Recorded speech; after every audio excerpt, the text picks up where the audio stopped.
Neste momento, eu quero saudar a todos meus queridos irmãos com a paz do Senhor e dizer: ó quão bom e quão suave que os irmãos vivam em união. Queridos irmãos, ouvindo, assistindo, vendo de perto o teor de nossas mensagens, sabe o que Satanás mais quer fazer? Meditação matinal de 77, página 190, diz assim: antes das últimas expansões da obra da apostasia, haverá uma confusão da fé, será deturpada uma verdade após a outra. Qual é o maior desejo de Satanás? Acabar com as verdades. Mas ele não conseguiu. Almas fiéis constituem a igreja de Deus desde quando, irmãos? Desde o início. Deus sempre teve o seu remanescente aqui na terra. Embora Satanás venha perseguindo, na época de Abraão, Abraão era o remanescente, e depois vem na história continuando os sucessores, povo de Israel. Jesus nasce depois de muito tempo. E qual era o maior objetivo da serpente? Quando a mulher desse à luz, tragar o filho. Mas ele foi arrebatado, ele cumpriu sua missão aqui. Foi arrebatado e ele está onde hoje? Jesus, aonde está? No lugar santíssimo do santuário celestial. Ali nós encontramos Jesus. Em 1844, nós vamos ler agora no livro Primeiros Escritos, um texto muito importante, na página 253, que nos diz assim: assim como o sacerdote entrava no lugar santíssimo uma vez ao ano, para purificar o santuário terrestre, entrou Jesus no lugar santíssimo do celestial, no fim dos 2300 dias de Daniel 8,14, para fazer uma expiação final por todos os que pudessem ser beneficiados por sua mediação, e assim purificar o santuário. Então Jesus passou do lugar santo ao santíssimo no final do maior período profético, das 2300 tardes e manhãs, e era para purificar o santuário. E aí começou o juízo investigativo. Primeiro mensagem escolhida, 125, diz assim: em 1844 o juízo começou pelos mortos, e quando for concluída esta obra de juízo pelos mortos, o juízo deve ser pronunciado sobre os justos vivos. Nós estamos num tempo solene, irmãos. A obra da expiação iniciou-se a 22 de outubro de 44, vamos dizer 23 de outubro de 44. E nós já estamos com há quantos anos de expiação? Sabe? E o texto diz assim: 1844 foi o início. Mas o texto não para, ele diz assim: solenes são as cenas ligadas à obra final da expiação, momentosos interesses nela envolvidos. O juízo ora se realiza no santuário celestial. Há muitos anos esta obra está em andamento. Breve, ninguém sabe quão breve, este trabalho do juízo vai entrar no caso dos vivos.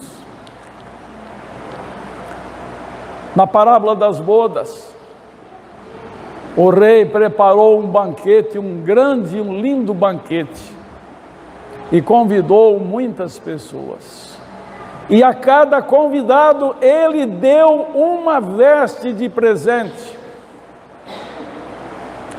E no dia que o rei entrou para ver os convidados, ele encontra ali alguém que não estava honrando esse banquete, porque não estava usando as vestes.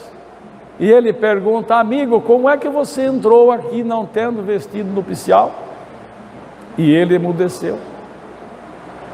Queridos irmãos, Mateus 25:1 começa assim: então o reino do céu será semelhante a 10 virgens que, tomando as suas lâmpadas, saíram ao encontro do esposo. Saída das virgens, de Mateus 25:1. Mateus 25:6. Mas à meia-noite ouviu-se um clamor: eis o noivo saía ao seu encontro. O clamor veio para despertar as virgens, para acordar as virgens. Então as virgens se levantaram e fizeram o que, irmãos? Prepararam as suas lâmpadas. Mas aconteceu o que no decorrer da parábola das 10 virgens? O que aconteceu? No meio desse tempo, no meio dessa estrada, aconteceu uma coisa. Como demorou muito,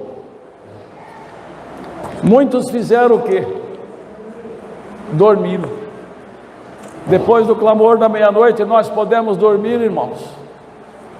O clamor veio para despertar. Parábola das 10 virgens, página 51, nos diz assim: foi-me apresentado um grupo de pessoas, seus olhos estavam voltados para o céu e estavam-lhe nos lábios as palavras de seu mestre. O que eu vos digo, digo a todos: vigiai. Qual era a mensagem que estava na boca desse grupo de pessoas que havia se despertado mediante a mensagem do clamor da meia-noite? Que mensagem esse grupo estava pregando? Vigiai. Mas agora tem mais uma coisa. Obrigado. O Senhor insinua que haveria uma demora antes de finalmente raiar a manhã. O que é que as pessoas não sabiam? Antes de raiar a manhã aconteceria uma demora. Mas não queria que eles dessem lugar ao enfado, nem atenuasse sua diligente vigilância, pelo fato de amanhã não despontar para eles tão cedo como esperavam. Queridos irmãos, na demora, antes de raiar a manhã, aconteceu uma coisa.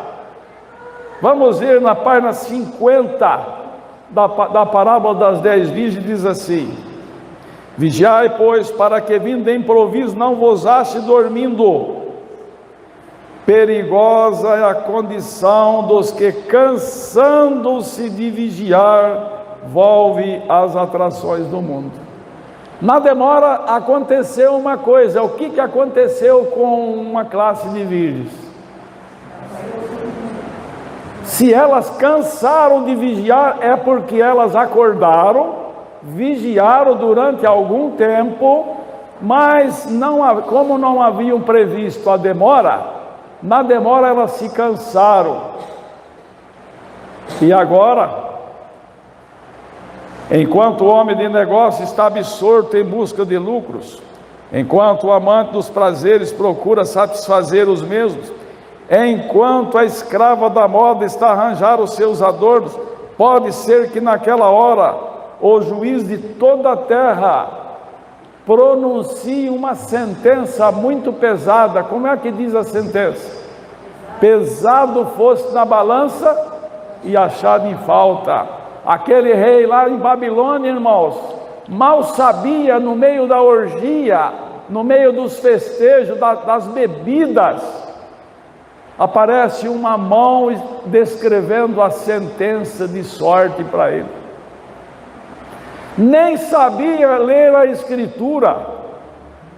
O profeta Daniel precisou revelar o que estava escrito. e era pesado fosse na balança e achado em falta.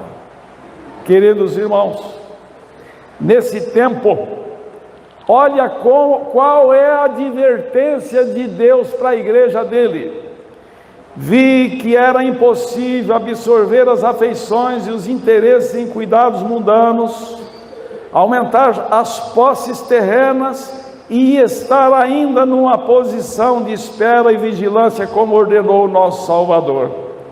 Disse o anjo: ele só pode apossar-se de um mundo, a fim de adquirir o tesouro celestial, preciso sacrificar o terreno.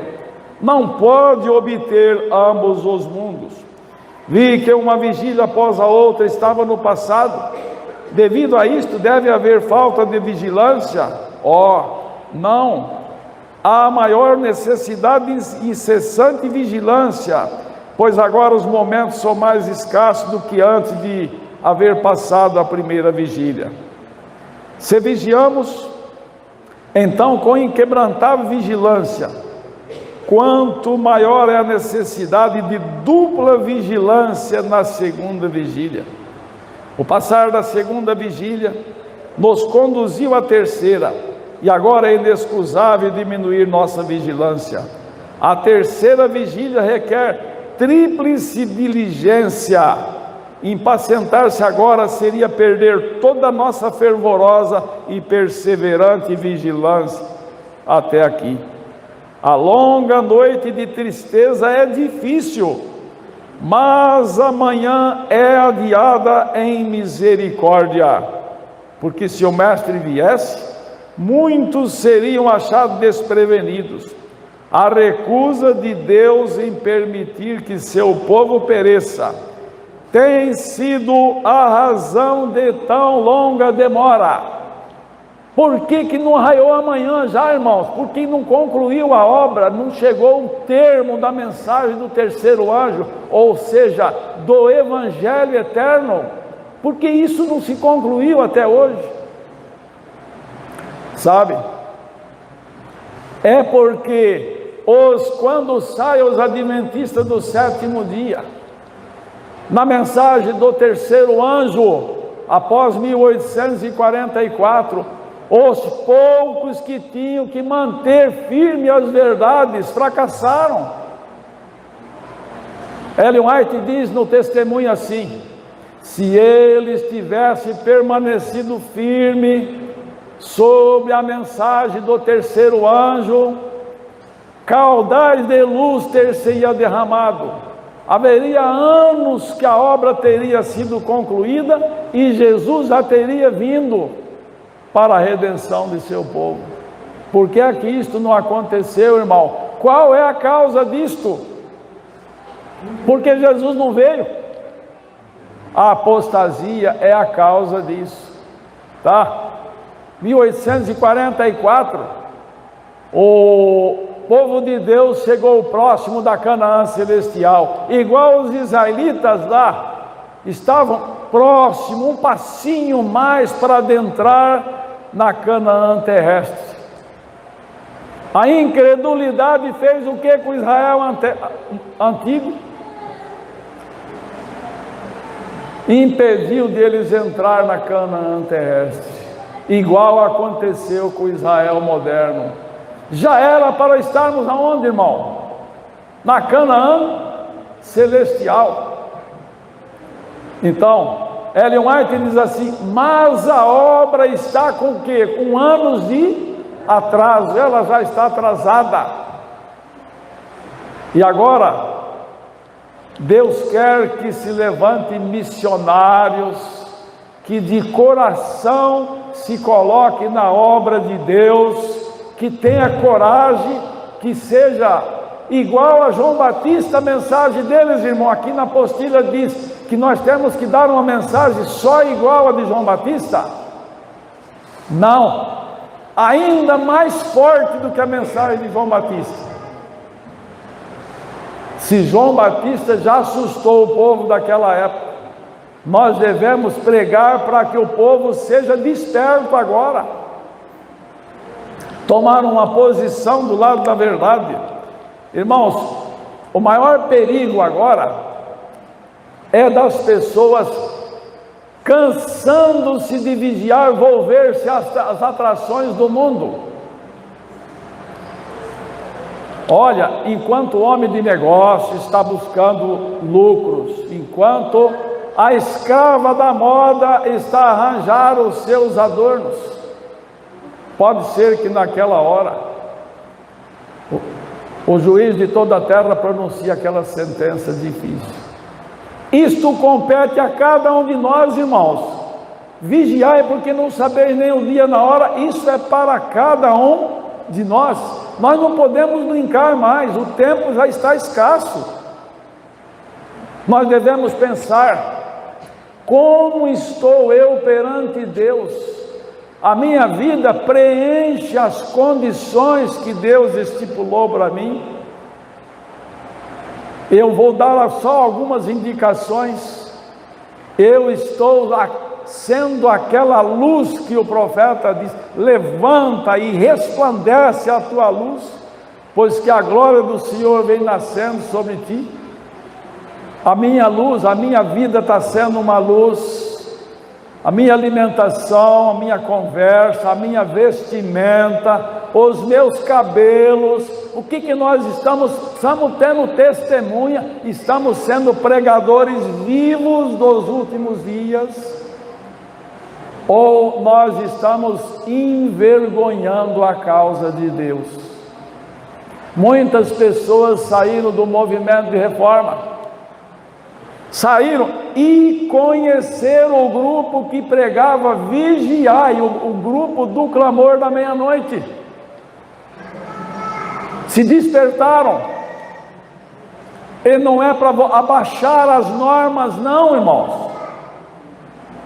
Nós temos que levantar a bandeira do terceiro anjo, ela tem que estar de pé.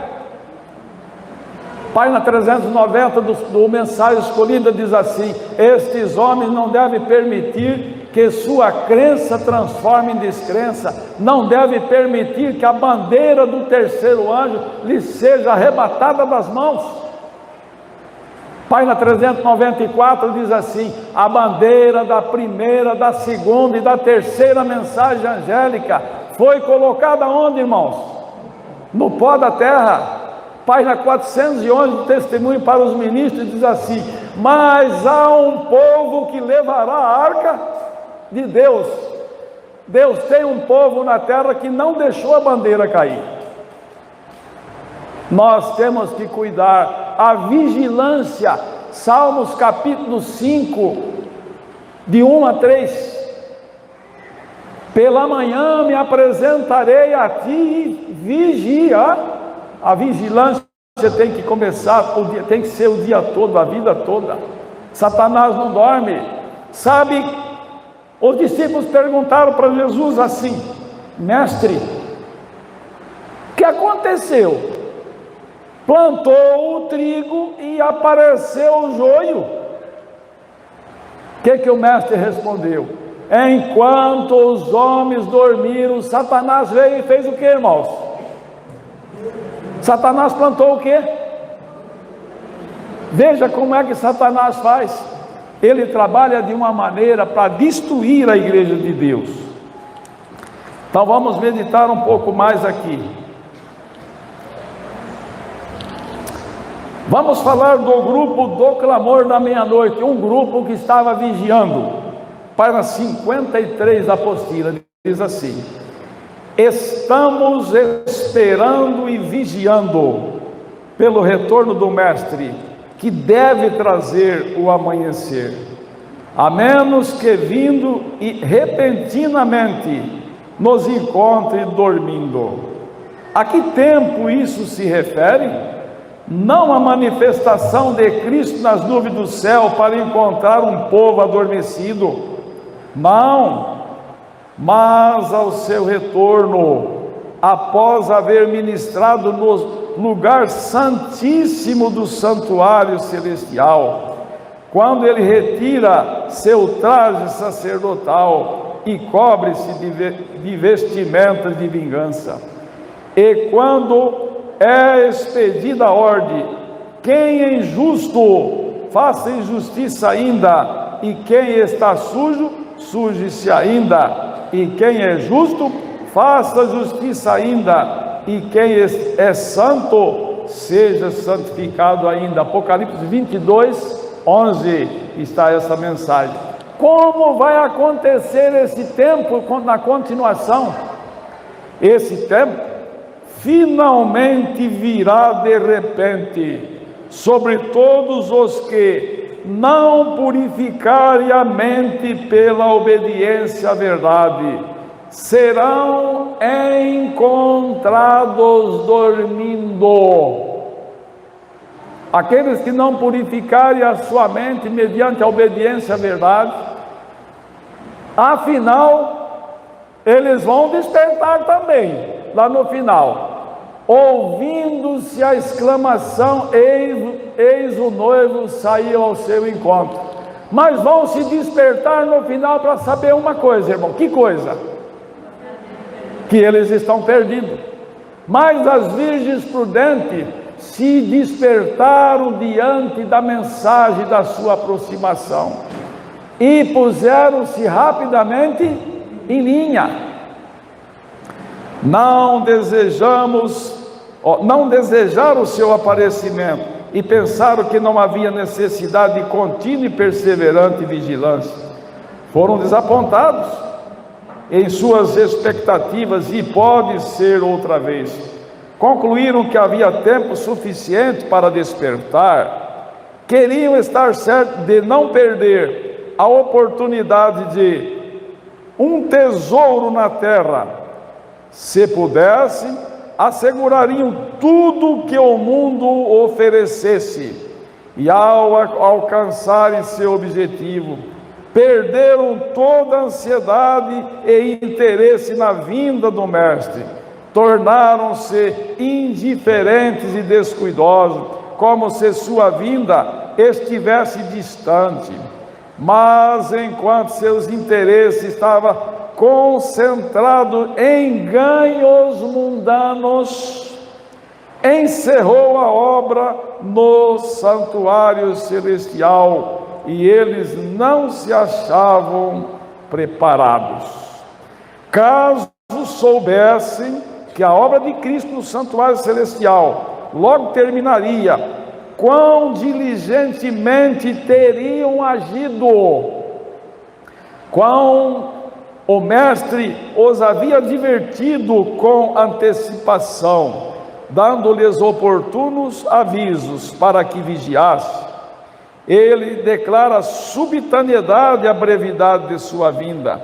Não fixou tempo para impedir que negligenciássemos o rápido preparo, e em nossa indolência olhássemos para o tempo de sua vinda, como estando ainda num futuro adiantado, adiantando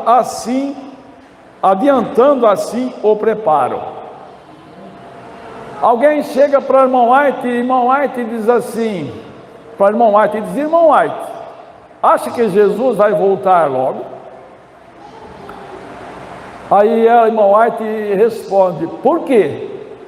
Faz diferença se ele vem dentro de pouco tempo ou demora mais?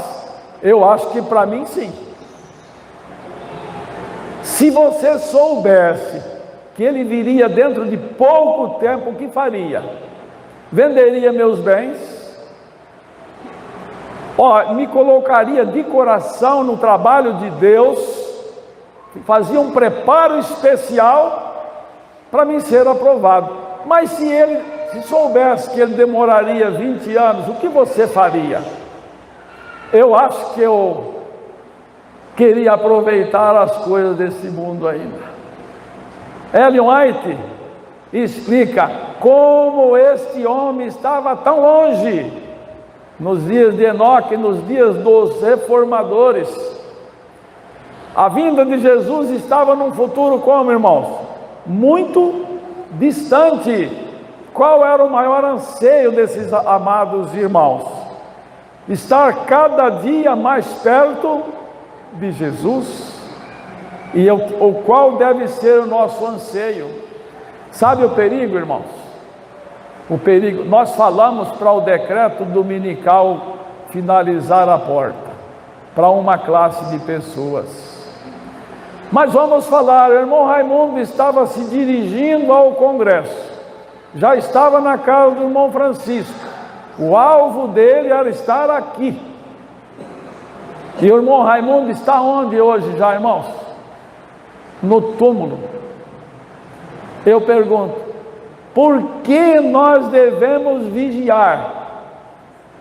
Vai ter uma porta fechada só para o decreto dominical? Não. Pode-se encerrar o tempo de graça a qualquer momento. Esse vigiar, porque você não sabe nem o dia e nem a hora, é porque pode-se encerrar a porta para mim ou para qualquer um dos irmãos, num dia e numa hora que nós não sabemos. Faleceu, terminou a graça, terminou a oportunidade. Então, vamos meditar. Hoje, se ouvir essa voz, aceite, não endureça o coração. Ainda diz mais: